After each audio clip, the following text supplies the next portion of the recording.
ಒಂದು ಕಡೆಯಲ್ಲಿ ಮೊನ್ನೆ ಮಾಜಿ ಸಿಎಂ ಎಚ್.ಡಿ. ಕುಮಾರಸ್ವಾಮಿ ಅವರನ್ನ ಪ್ರತಾಪ್ ಸಿಂಹ ಅವರು ಭೇಟಿಯಾಗಿದ್ರು. ಈ ಕುರಿತಂತೆ ಸಂಸದರಾಗಿರುವಂತಹ ಪ್ರತಾಪ್ ಸಿಂಹ ಮಾತನಾಡಿದ್ದಾರೆ. ಕುಮಾರಸ್ವಾಮಿ ಅವರಿಗೆ ಕೃತಜ್ಞತೆಯನ್ನು ಸಲ್ಲಿಸೋಕೆ ಅವರು ಮನೆಗೆ ತೆರಳಿದ್ದೆ. ಮೈಸೂರಿನಲ್ಲಿ ಸಂಸದ ಪ್ರತಾಪ್ ಸಿಂಹ ಅವರು ಕೊಟ್ಟಿರುವಂತಹ ಹೇಳಿಕೆ, ಮುಂದಿನ ಚುನಾವಣೆಯಲ್ಲಿ ಬೆಂಬಲ ಕೊಡುವಂತೆಯೂ ಕೇಳಿದ್ದೇವೆ. ಪ್ರಧಾನಿ ಮೋದಿ ಬಗ್ಗೆ ಪ್ರೀತಿ ಇರುವವರು ಎಲ್ಲ ಪಕ್ಷದಲ್ಲೂ ಕೂಡ ಇದ್ದಾರೆ ಅಂತ ಹೇಳಿ ಇದೇ ವೇಳೆ ಸಂಸದರಾಗಿರುವಂತಹ ಪ್ರತಾಪ್ ಸಿಂಹ ಹೇಳಿಕೆಯನ್ನು ಕೊಟ್ಟಿದ್ದಾರೆ. ನನ್ನ ಸಹೋದರನ ವಿಚಾರದಲ್ಲಿ ಮಾಜಿ ಸಿಎಂ ಎಚ್.ಡಿ. ಕುಮಾರಸ್ವಾಮಿ ಅವರು ಸವಿಸ್ತಾರವಾಗಿ ಸತ್ಯವನ್ನು ಹೇಳಿದ್ರು. ಇದೇ ವೇಳೆ ಅವರು ತಿಳಿಸಿದರು. ಒಂದು ಕಡೆಯಲ್ಲಿ ಮಾಜಿ ಸಿಎಂ ಎಚ್.ಡಿ. ಕುಮಾರಸ್ವಾಮಿ ಅವರನ್ನ ಭೇಟಿಯಾದಂಥ ಪ್ರತಾಪ್ ಸಿಂಹ ಅವರಿಂದ ಆಶೀರ್ವಾದವನ್ನು ಕೂಡ ಪಡಿತಾರೆ. ಇವರಿಬ್ಬರ ಭೇಟಿ ಸಾಕಷ್ಟು ಕುತೂಹಲಕ್ಕೂ ಕೂಡ ಕಾರಣ ಆಗಿತ್ತು. ಸಾಮಾನ್ಯವಾಗಿ ಇಬ್ಬರು ಕೂಡ ಮೈತ್ರಿ ಪಕ್ಷದಲ್ಲಿರುವಂಥ ನಾಯಕರು ಸಾಮಾನ್ಯವಾಗಿ ಭೇಟಿ ಆಗ್ತಾರೆ. ಆದರೆ ಪ್ರತಾಪ್ ಸಿಂಹ ಅವರು ಆಶೀರ್ವಾದವನ್ನು ಕೂಡ ಪಡೆದಿದ್ರು. ಇದೇ ವಿಚಾರವಾಗಿ ಪ್ರತಾಪ್ ಸಿಂಹ ಅವರು ಮಾತನಾಡಿದ್ದಾರೆ.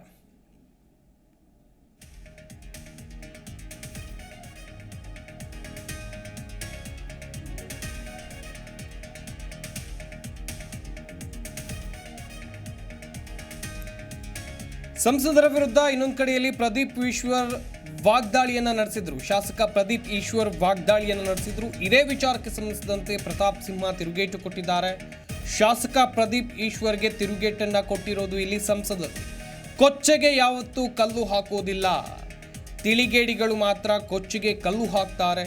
ನಾನು ತಿಳಿಗೇಡಿಯಲ್ಲ, ಆ ಕೊಚ್ಚೆಗೆ ಕಲ್ಲು ಹಾಕಲ್ಲ. ಪ್ರದೀಪ್ ಈಶ್ವರನ್ನ ಕೊಚ್ಚೆಗೆ ಹೋಲಿಸಿದ್ದಾರೆ ಪ್ರತಾಪ್ ಸಿಂಹ ಅವರು.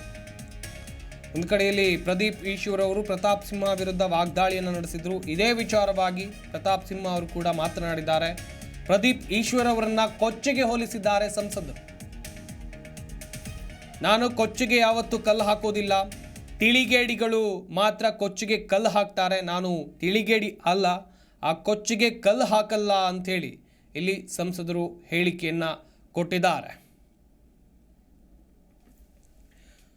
ಒಂದು ಕಡೆಯಲ್ಲಿ ಸಂಸದರ ವಿರುದ್ಧ ಪ್ರದೀಪ್ ಈಶ್ವರ್ ವಾಗ್ದಾಳಿಯನ್ನು ನಡೆಸಿದರು.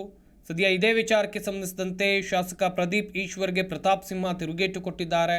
ಕೊಚ್ಚೆಗೆ ನಾನು ಯಾವತ್ತೂ ಕಲ್ಲು ಹಾಕೋದಿಲ್ಲ, ತಿಳಿಗೇಡಿಗಳು ಮಾತ್ರ ಕೊಚ್ಚೆಗೆ ಕಲ್ಲು ಹಾಕ್ತಾರೆ ಅಂತ ಹೇಳಿದ್ದಾರೆ.